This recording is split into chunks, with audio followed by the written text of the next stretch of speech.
চাঁদা আমরা নিব না, দুর্নীতি আমরা করব না। চাঁদা আমরা নিতে দেব না, দুর্নীতি আমরা সহ্য করব না। বলছিলাম জামাতে ইসলামী যদি আল্লাহর ইচ্ছা এবং জনগণের ভালোবাসায় বাংলাদেশের মানুষের সেবা করার সুযোগ পায়, তাহলে মালিক হবে না, সেবক হবে ইনশাআল্লাহ।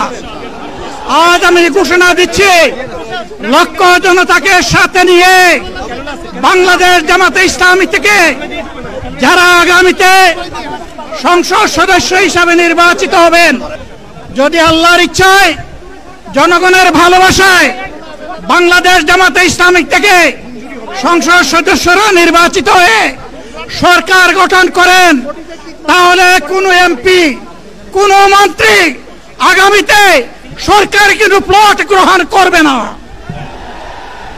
কোন এমপি এবং কোন মন্ত্রী ট্যাক্সবিহীন কোন গাড়ি চড়বে না। কোন এমপি এবং কোন মন্ত্রী তার নিজের হাতে কোনো টাকা চালাচালি করবে না। কোন এমপি এবং কোন মন্ত্রী যদি তার নির্দিষ্ট কোনো কাজের জন্য বরাদ্দ পেয়ে থাকেন, কাজ শেষ হওয়ার সাথে সাথে বাংলাদেশের 18 কোটি মানুষের কাছে তারা তার প্রতিবেদন তুলে ধরতে বাধ্য হবেন।